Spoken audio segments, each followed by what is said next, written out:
Quand il avait 8 ans, Arthur vivait avec sa grand-mère. Plusieurs voisins disaient à ses parents avoir vu des choses étranges dans la maison, comme des ombres qui bougeaient devant la fenêtre quand il n'y avait personne. La première chose qui leur venait à l'esprit était que quelqu'un avait dû s'introduire chez eux par effraction, mais il ne manquait jamais rien. Bien sûr, les voisins ne pensaient pas que c'était un intrus. Ils étaient persuadés que leur maison était hantée. Ils refusaient même d'entrer chez eux pour des fêtes ou toute autre occasion spéciale. Ils leur ont dit de faire appel à un prêtre pour se débarrasser des mauvais esprits. Mais la famille d'Arthur ne les a pas pris au sérieux, parce qu'ils ne croyaient pas du tout à ce genre de choses. Arthur entendait parfois quelqu'un monter les escaliers la nuit, escaliers qui étaient très vieux, et faisaient donc beaucoup de bruit quand on les empruntait. Mais quand il allait vérifier, il n'y avait jamais personne. Il retournait à son lit et se cachait sous les couvertures jusqu'à ce qu'il s'endorme. Une nuit, quelqu'un frappait très fort à la porte d'entrée en criant. Toute la famille a eu peur car il était minuit passé, et tout le monde dormait déjà dans le quartier.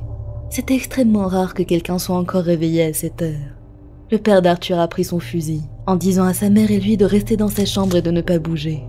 Arthur avait peur pour son père, mais il a aussitôt été soulagé quand il a entendu dire le nom du voisin.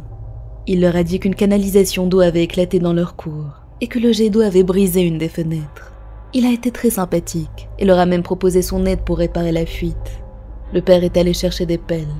Puisque les canalisations étaient sous terre, ils devaient creuser pour voir ce qui n'allait pas et le réparer. En commençant à creuser, ils ont réalisé qu'ils auraient besoin de plus de matériel. Ils sont donc allés le chercher, en laissant Arthur seul dans la cour.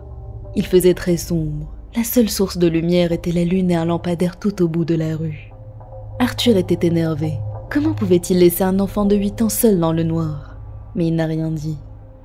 10 minutes sont passées, et il se demandait ce qui leur prenait autant de temps. Il devait juste récupérer du matériel après tout. Il s'apprêtait à rentrer dans la maison, lorsqu'il a vu quelque chose bouger très vite devant lui. Il s'est figé. Il voulait courir, mais il n'a pas pu. Il voulait crier, mais il n'a pas pu.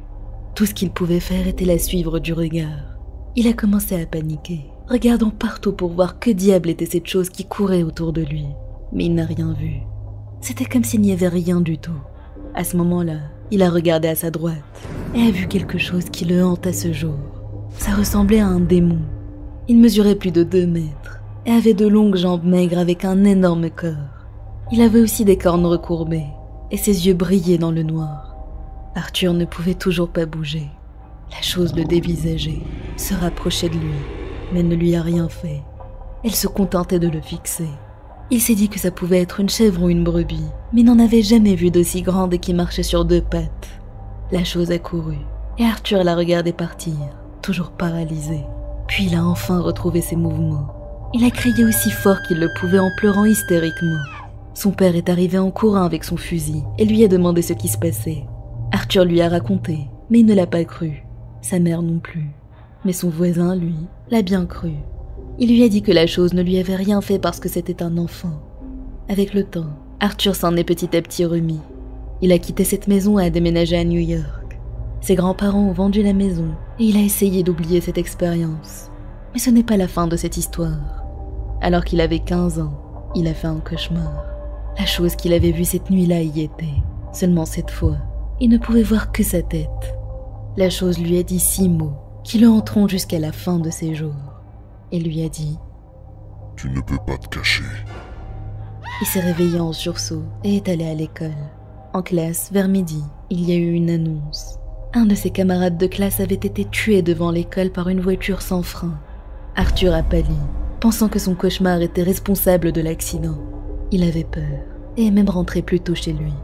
Il en a parlé à ses parents et ils l'ont emmené chez un prêtre cette fois, qui lui a dit qu'il lui donnerait quelque chose dans 3 jours. Et chaque nuit, il a refait le même cauchemar, jusqu'à ce que le prêtre lui donne une croix bénie.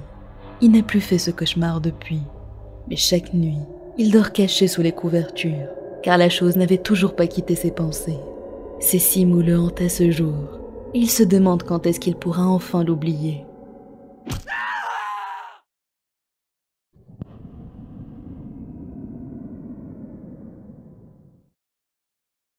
Je faisais des emplettes avec mon mari un jour, alors que j'étais enceinte de 6 mois. La journée a commencé normalement, et nous avons pris le métro ensemble. Mais soudainement, je me suis sentie nauséeuse, et je ressentais le besoin impérieux de vomir immédiatement. J'ai rapidement donné mon sac à mon mari et je lui ai dit que je devais aller aux toilettes les plus proches. Je suis sortie en trombe à l'arrêt suivant, incapable de me retenir plus longtemps. En sortant de la station, j'ai couru au restaurant le plus proche, à McDonald's. Je me suis dépêchée d'aller aux toilettes et je suis passée devant un homme d'âge moyen qui se tenait à l'entrée. Je ne me suis pas attardée sur lui et je me suis dépêchée d'entrer. En arrivant enfin aux toilettes, j'ai immédiatement commencé à vomir. Je ne m'étais jamais sentie aussi malade de toute ma vie. C'est à ce moment-là que la poignée de la porte a commencé à bouger. J'ai rapidement poussé la porte pour la garder fermée et j'ai crié que c'était occupé. Mais la personne de l'autre côté a continué à pousser. Elle s'acharnait tellement qu'elle a réussi à entrouvrir la porte. Et j'ai vu l'homme qui était à l'entrée. Il avait des cheveux bouclés. J'ai paniqué et j'ai réussi à claquer la porte et la verrouiller, en criant à l'aide.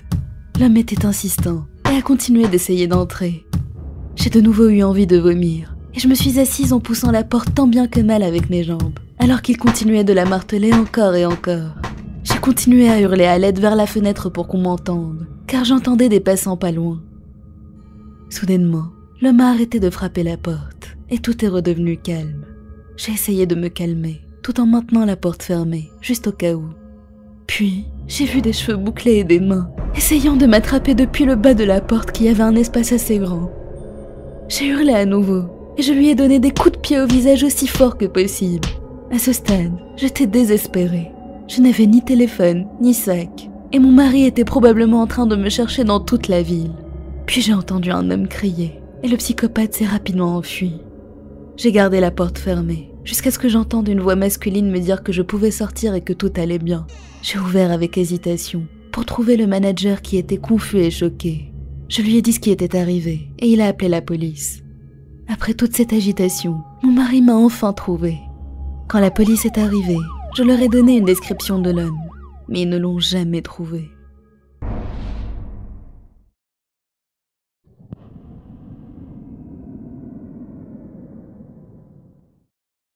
J'ai 24 ans, et cette histoire est arrivée il y a 5 ans, quand j'avais 19 ans. J'étais en train de regarder un site appelé Ox, qui est similaire au site Le Bon Coin. C'est un site de petites annonces où on peut trouver des objets vendus par des inconnus. Tout ce qu'il y a à faire, c'est appeler et convenir d'un rendez-vous. J'étais à la recherche d'un pull pas cher pour mon voyage au Japon la semaine suivante. Après plusieurs minutes à chercher, j'ai trouvé une annonce avec exactement ce que je voulais. Un pull en fourrure de style coréen pour seulement 300 pesos, à peu près 6 €. C'était parfait, exactement ce qu'il me fallait. Le rendez-vous était à une gare à 20 h, parce que le vendeur était trop occupé au travail. Je me suis dit, pourquoi pas, c'était un endroit public après tout. Je l'ai appelé et nous avons eu une courte conversation. C'était un homme qui avait l'air assez strict. Je lui ai demandé quel jour il voulait qu'on se rencontre, et il a répondu, ce soir, à 20 h pile. J'ai dit pas de souci, mais j'ai amèrement regretté cette insouciance. Je suis arrivée au lieu du rendez-vous à 19 h 58. C'était complètement désert. J'étais presque sûre que j'étais la seule personne dans la gare. C'était une nuit froide de novembre, et j'avais hâte de rentrer et me réchauffer, parce que je suis très frileuse, du genre à porter des pulls même en été. J'étais assise sur un banc à 20 h, lorsque soudainement, quelqu'un a recouvert mon visage avec une écharpe qui avait une étrange odeur. J'ai perdu connaissance. En me réveillant, je me suis rendu compte que j'étais dans un van avec 4 hommes. Mes poignets étaient attachés derrière mon dos. J'ai demandé à l'homme ce qu'il voulait, et je l'ai supplié de me laisser partir. Des larmes ont commencé à couler sur mes joues, et l'un des hommes m'a saisi le visage et m'a dit « C'est la première fois que nous allons goûter une aussi belle fille que toi. » J'ai continué à pleurer en les suppliant. « S'il vous plaît, je veux rentrer chez moi, s'il vous plaît. » L'homme à côté de moi m'a saisi par la gorge, criant que je devais la fermer. J'ai essayé de résister, mais mes yeux ont commencé à se révulser. Il s'est arrêté, mais j'avais du mal à reprendre mon souffle. J'ai regardé par la fenêtre, et j'ai vu un agent de contrôle.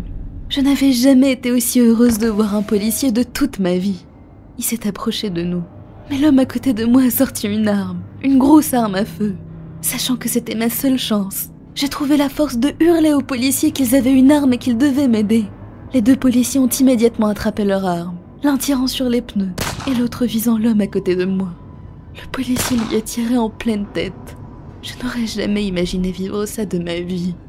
L'un des policiers m'a fait sortir du van et je me suis évanouie juste après. Je me suis réveillée le lendemain dans un lit d'hôpital. Mes parents étaient là, pleurant et me demandant ce qui s'était passé. Je leur ai dit la vérité, que je voulais juste acheter un pull. Mais j'ai soudainement craqué, et j'ai pleuré encore et encore en disant « Aidez-moi s'il vous plaît, aidez-moi s'il vous plaît ». Depuis ce moment-là, j'ai dû aller chez un psychiatre pour surmonter mon instabilité mentale et mon anxiété. Et cela va de soi. Mais je ne veux plus jamais acheter quelque chose en ligne.